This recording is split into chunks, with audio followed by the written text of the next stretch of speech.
Cinema చాలా బాగా వచ్చింది. సినిమా కాపీ వచ్చిన తర్వాత చాలా హ్యాపీగా ఫీల్ అయ్యాం. చైన్ రియాక్షన్ ఆఫ్ కర్మ అనే ఒక కాన్సెప్ట్ తోటి చేసాం. కానీ ఆ కాన్సెప్ట్ వరలక్ష్మి గారికే తగులుతుందేమో అనిపిస్తుంది. ఎందుకంటే ఈ సినిమా ఇంత కష్టపడి చేసిన తర్వాత చాలా మంచి సినిమా చేశాం కదా, ఏమండి ప్రమోషన్కి మాకు సపోర్ట్ చేయండి అని చెప్పేసి మొన్న ప్రసాద్ ల్యాబ్లో చేసినప్పుడు కూడా మీరు అందరూ అడిగారు, ఏంటి మీరు మాత్రమే కనిపిస్తున్నారు, మీరు మాత్రమే మీడియా ముందు వచ్చేసి మాట్లాడుతున్నారు, వరలక్ష్మి గారు లాంటి వాళ్ళు రావట్లేదు అని అంటే ఆవిడ గెస్ట్ క్యారెక్టర్ ఏమో అని చెప్పేసి ఒక క్వశ్చన్ వేస్తే 2 గంటల 20 నిమిషాల సినిమాలో 2 గంటలు ఆవిడే ఉంటారు. ఆవిడే హీరో. ఆవిడ తర్వాతే మిగతా వాళ్ళు నవీన్ చంద్ర కానివ్వండి, రాగిణి కానివ్వండి, కృష్ణసాయి గారు పాపం ఆయన అంతకుముందు సినిమాలు చేసినా కూడా నా పాత్ర తగ్గినా పర్లేదు, ఆవిడ క్యారెక్టర్ని బాగా ఎలివేట్ చేయాలని చెప్పేసి ఆయన సపోర్ట్ చేశారు. నటుడుగా అలాగే అన్ని విధాలుగా సపోర్ట్ చేశారు.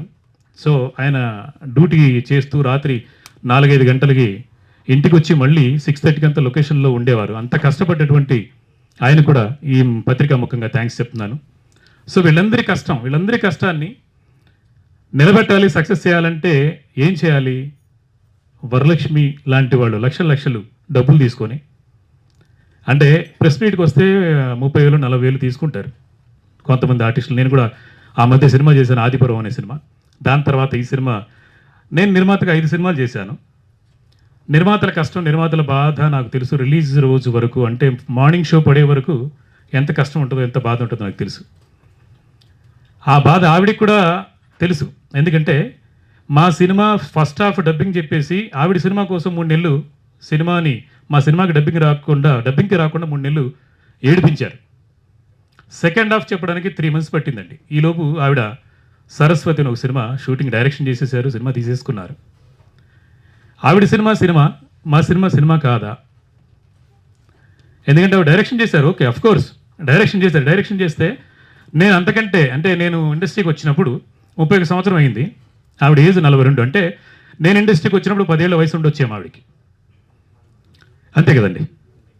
ఆ అన్ని సంవత్సరాల ఎక్స్పీరియన్స్ ఉన్నా కూడా అలాంటి వాళ్ళని అడుక్కోవటం, అంటే మండే రోజు మొన్న అడుక్కున్నా నేను, ప్లీజ్ అమ్మా రండి, నాకు టైం లేదు, నేను ఉండను అంటే ఏంటి, డబ్బులు తీసుకున్నారుగా, ఫ్రీగా చేయలేదు.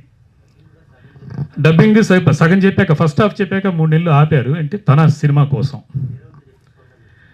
3 నెలల తర్వాత అడిగితే వేరే వాళ్ళతో చెప్పించుకోండి అన్నారు. అఫ్కోర్స్ షూటింగ్లో మాత్రం ఆవిడకి చెయ్యి ఇరిగిపోయినా కూడా 2 నెలలు మేము షూటింగ్ ఆపి మళ్ళీ వచ్చిన తర్వాత షూటింగ్కి పార్టిసిపేట్ చేసింది. అది ఓకే. కట్టుకొని చేస్తే నేనే కథ మార్చుకొని, కథలోనే కొన్ని సీన్స్లో చెయ్యి విరిగిపోయింది అన్నట్టుగా ఇది చేసి మార్చుకున్నాం. సో అది కూడా ఓకే, అంటే ఆ రోజు కోఆపరేట్ చేశారు, పర్లేదని.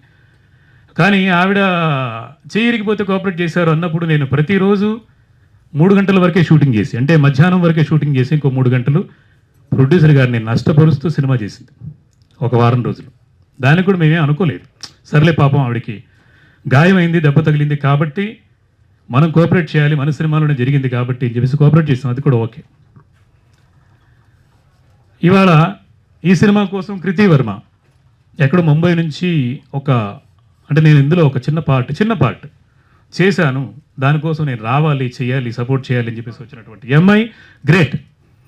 అండ్ చిన్నపిల్ల, అంటే 10 ఏళ్ళు కూడా లేనటువంటి ఒక అమ్మాయి కూడా 24 hours వర్క్ చేసింది. అదే రోజు 24 గంటలు ఒక 7 ఏళ్ల పాప వర్క్ చేయటం చాలా గొప్ప. అమ్మాయికి ఈ పత్రికా ముఖంగా థ్యాంక్స్ చెప్తున్నాను. మా thank you baby, thank you so much, love you. ప్రమోషన్స్కి వీళ్ళు వస్తున్నారు, చిన్న పిల్లలు వస్తున్నారు. అండ్ పెద్ద సినిమా రామ్ చరణ్ గారిది, అంత పెద్ద 350 కోట్లు పెట్టి సినిమా చేసినటువంటి అంత పెద్దవాళ్ళు కూడా ప్రతి ప్రమోషన్ ప్రతిరోజు వదలకుండా ఏదో రకంగా మీడియా ముఖంగా ముందుకు రావటం, జనాలకు తెలియటం, జనాలకి మన సినిమా తెలియాలని చెప్పేసి వాళ్ళు ట్రై చేస్తున్నారు. పెద్ద సినిమా బాగుంది, దానికి ఇంకొంచెం బూస్ట్ చేయాలని చెప్పేసి వాళ్ళు ట్రై చేస్తున్నారు. వాళ్ళు చాలా గొప్ప, గ్రేట్. అండ్ వాళ్ళతో పాటు ఇంకా ముఖ్యంగా చెప్పాలంటే సంగీతం శ్రీనివాసరావు గారు 94 సంవత్సరాల వయసులో మీడియా ముఖంగా వచ్చి మీ ద్వారా ఆయన సినిమాను కూడా ప్రమోట్ చేసుకున్నారు. 94 ఏళ్ల వయసులో ఉన్నటువంటి ఒక డైరెక్టర్ వచ్చి నా సినిమా ఇది అని చెప్పుకున్నప్పుడు మీరు ఎందుకు రారు? వరలక్ష్మి శరత్ కుమార్ గారు ఎందుకు రారు? వాళ్ళ మేనేజర్ కూడా ఆన్సర్ లేదు.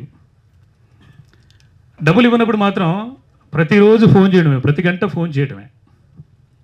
డబ్బింగ్ చెప్పాలంటే ప్రసాద్ ల్యాబ్ నుంచి ఆ పక్క సందులోంచి నెక్స్ట్ రోడ్డు 2 కిలోమీటర్ల అవతల నుంచి ఇవతల రోడ్డుకి రావాలంటే 4,000 5,000 మాకు ఖర్చు అవుతుంది. ఓన్లీ ఒక 2 కిలోమీటర్స్కి మా దగ్గర ప్రొడ్యూసర్స్ దగ్గర వసూలు చేస్తారు, బాగానే ఉంది, తీసుకోండి అంటే మీ రూల్స్ మీ ఇది ఉండొచ్చు కాక. కానీ పోలీస్ కంప్లైంట్ సినిమా మీకు జీవితాన్ని ఇస్తుంది. కానీ మీరు ప్రమోషన్ చేయకపోవడం వల్ల మాలాంటి దర్శకులకి నిర్మాతలకి జీవితాన్ని పోగొడుతుంది. మొన్న ఎవరో ఒక వారం ముందు చూశాను, ఎవరో వరలక్ష్మి గారి కథ చెప్పేసి బయటకు వచ్చేసి ఒక గాడెస్ ఒక గొప్ప వ్యక్తితోటి నేను వర్క్ చేశాను అంటే కథ చెప్పాను అద్భుతం అని చెప్పేసి ఎవడో ఫేస్బుక్లో పెట్టాడు, చూశాను. కానీ తర్వాత బాధ ఏంటి, సినిమా తీసిన తర్వాత సినిమా బయటికి తీసుకెళ్లే వాళ్ళ బాధ ఏంటి అని చెప్పేసి ఆ డైరెక్టర్ని చూసి జాలేసింది నాకు. ఆవిడ పని చేయడంలో తప్పులేదు, పని సిన్సియర్గా వర్క్ చేస్తారు, టైంకి వస్తారు, చాలా ఎఫర్ట్ పెడతారు. ఎఫర్ట్ ఆ వర్కింగ్ షూటింగ్ కోసం మాత్రమే కాదు, యాక్టింగ్ కోసం మాత్రమే కాదు, సినిమా ప్రమోషన్ కోసం కూడా పెట్టాలి. ఇది మాత్రం చాలా అన్యాయం వరలక్ష్మి గారు. ఎందుకనంటే నేను లేను నేను ఉండను అని అంటే నెక్స్ట్ డే ఎక్కడో కనపడతారు. ఈ సినిమా జూన్ 12 తారీఖున 350 థియేటర్లో రిలీజ్ అవుతోంది. మీ సినిమా ఇంతవరకు రిలీజ్ అవ్వలేదు. అంటే ఇంత గ్రాండ్గా మహారాష్ట్రలో, అండమాన్లో, యుఎస్లో, కర్ణాటకలో 82 థియేటర్లు ఇవాళకి కన్ఫర్మ్ అయ్యాయి. సో దాదాపు రేపు సాయంత్రానికంతా ఇప్పుడు 358 500 థియేటర్లు కూడా రిలీజ్ అవుతుంది. అది వరలక్ష్మి వల్ల కాదు, సంజీవ్ మేగోటి వల్ల, అలాగే నరేంద్ర బాబు గారి వల్ల. సో మా వల్ల రిలీజ్ అవుతుంది ఈ సినిమా. అలాగే మా నిర్మాతల వల్ల, కృష్ణసాయి గారి వల్ల, అండ్ చాలామంది ఆర్టిస్టుల బ్లెస్సింగ్స్ వల్ల, ప్రొడక్షన్ బాయ్ దగ్గర నుంచి డైరెక్టర్ దాకా మా అందరి కష్టం వల్ల, మా అందరి కష్టానికి ఆ దేవుడు ఈ రూపంలో ఆశీర్వదించాడు. నిన్న మొన్న రాత్రి 11-12 గంటల వరకు కూడా ల్యాబ్లో తిరిగి ప్రతి రూపాయి అడుక్కొని రిలీజ్ చేయాలి కదా. మీరు వస్తే ఎవరిని అడుక్కునే అవసరం ఉండేది కాదు. మీరు వచ్చి జస్ట్ ఒక హాఫ్ అన్ అవర్, నేను సండే రోజు మీకు మెసేజ్ పెట్టాను ఏమని, అమ్మా 4 రోజులు మీరు బ్యాలెన్స్ ఉంది, 4 రోజులు మీరు ప్రమోట్ చేయాల్సిన అవసరం ఉంది, 4 రోజులు వద్దు, 1 గంట రండి అని చెప్పాం. మీరు 1 గంట మా కోసం స్పెండ్ చేస్తే మాకు 1 కోటి రూపాయలు చేతికి వస్తుంది. ఇప్పుడు నష్టపోతూ కష్టపడుతూ కూడా ఈ సినిమాని తీసాం, ఈ సినిమాని బయటికి వేస్తున్నాం.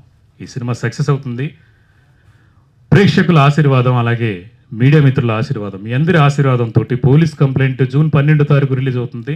డ్యామ్ షూర్గా మంచి హిట్ అవుతుంది, మంచి పేరు వస్తుంది.